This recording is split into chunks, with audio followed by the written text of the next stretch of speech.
Hello truth seekers, and welcome back to our channel, where we expose the shocking truth behind the glamorous lives of Prince Harry and Meghan Markle. Ladies and gentlemen, we have an explosive exposé that will have the Duchess of Delusion downing Pal Caverna Art Inez by the case. All of these coming right at you today, as we bring to light the biggest and most explosive secret about Princess Pinocchio's twisted circus act.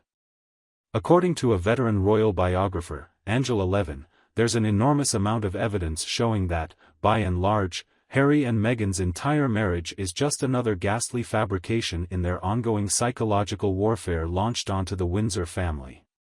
Their marriage, which apparently is nothing more than a staged hostage crisis, yet again shows the delusions of grandeur. But before we dive headfirst into the troubling waters of this big reveal, if you haven't yet, do me a favor and hit that subscribe button and turn on your notifications.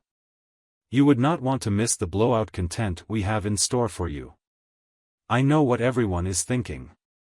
Haven't we all seen the icily dysfunctional body language between these two for years and assumed as much?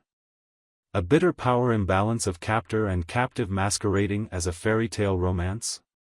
But then, when such a respected reporter places the official stamp of approval on all that bad news, it nonetheless feels like a blow to that little corner of your soul where you were really hoping that not even these two soulless grifters would go that far, doesn't it?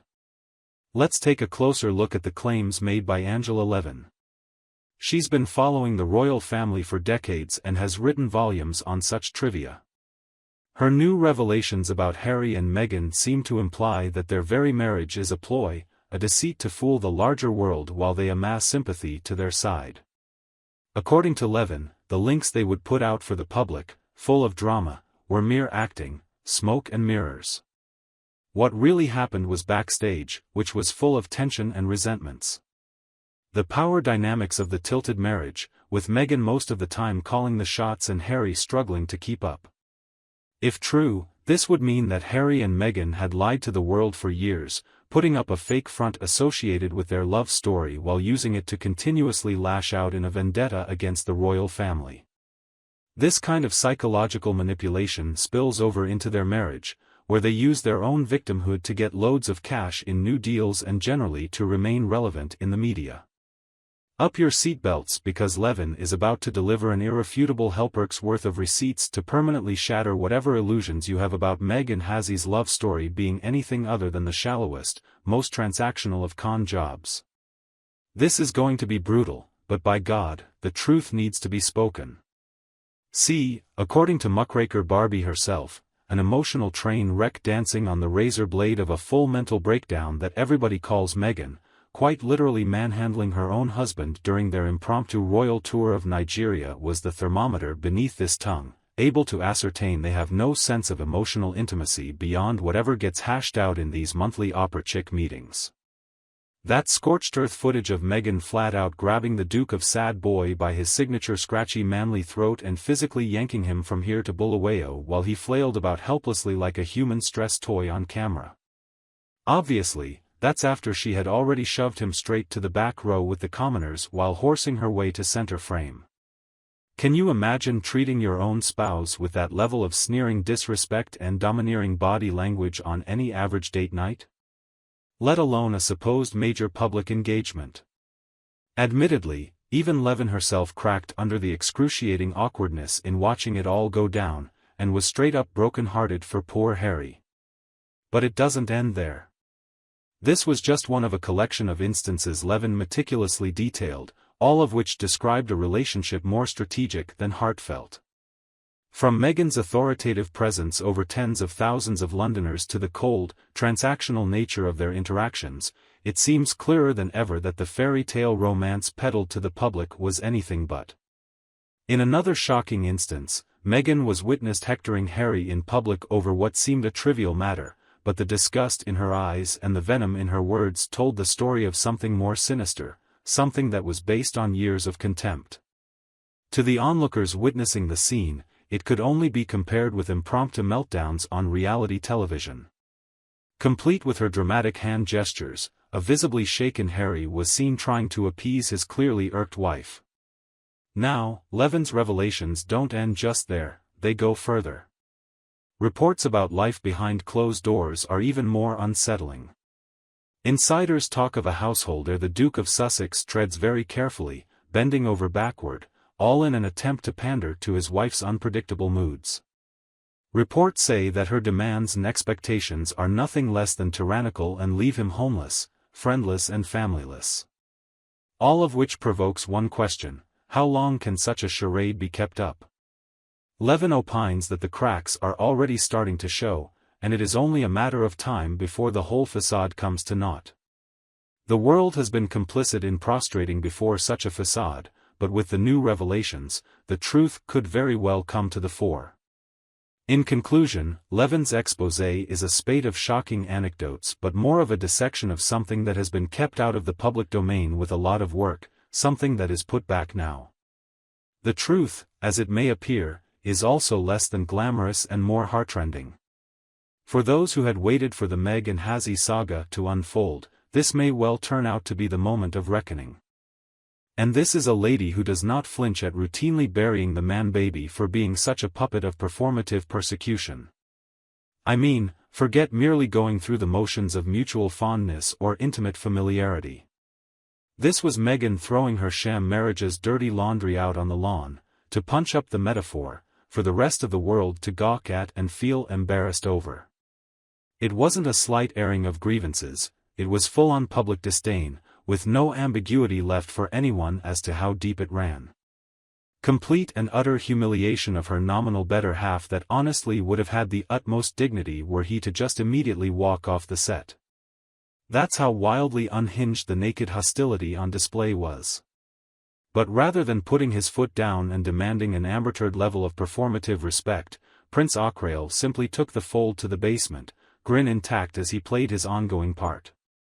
Obeying each demeaning command from his disgruntled bride like a neutered chump, the sort we've all, unfortunately, come to accept as his default operating mode. Just a pitifully sad little puppet dancing on the end of girl-boss strings, destined to keep up the Potemkin charade of marital bliss, regardless of how forcefully Meghan projects her contempt for him. Her every dismissive gesture and cutting remark seemed to underline the futility of his efforts to maintain any semblance of authority or self-respect in their relationship. All to continue their mutually beneficial victimhood grift, of course, at the expense of the royal name. After all, let's be frank, despite Levin's crocodile tears about how simply dreadfully sad it was to confirm it, in our heart of hearts, we all knew that, on some level, this was the deepest, darkest secret fueling the Duchess of Delusion from every bone-headed move she made on day one. Her motives were never pure from the very start of her stepping into that royal spotlight. At the beginning of it all, there was a ceaseless march of attention-seeking and sympathy, almost a pathological need, twinned with the undermining of the place of her husband, which painted a portrait of a woman driven by something far more sinister than simple dissatisfaction with her role. The unrelenting drive to break open and capitalize on the strain in their marriage has itself become a sideshow, pitting an audience who, honestly, can't look away against the relentless, repetitious public dragging of their marriage. Audiences can't help but get hooked by the dramatic constant revelations, thinly veiled jabs, and the public spiraling of their relationship. And they were hardly behind the obviously intense strain, continuing on but unable to break the cycle of public scrutiny they had inadvertently locked themselves into. Whether or not the Vatican thinks religion is a useful way of controlling the masses, you know? Meghan never had any intention of being a dedicated consort, invested in the often trying role of HRH. That much was obvious the second the palace motorcycle diaries began leaking with her non-stop bitching about arcane rules. That god-awful billing confusion with the staff, strange neurotic stuffing protocols, and the list goes on. All she wanted from the start was to raid the royal meal ticket for whatever paltry cultural cachet it could provide, then sublet to Go Whole Foods brand as a more generically upmarket Kimmy in the bougie celebrity industrial complex. Harry was just the random red-headed factotum she managed to ensnare in her web, better suited as a readily available source of tabloid intrigue and inherited wealth than any semblance of organic affection. It was obvious they were in a relationship of convenience and mutual benefit, not for love. The public glimpsed momentary flashes of their discord through the deliberately engineered breaches in their public facades that revealed a relationship that was the antithesis of harmonious. With every step they took out into the public eye, the media analyzed their brief interactions, deemed devoid of a real connection, thus just adding fuel to the fire of all the rumors that surrounded them. It's as if every move was played out for effect in the eyes of a media, one of the moves in the chess game of public perception. And, apparently, the money in media and mudslinging achieved nothing more than an underline to the shallowness of the relationship.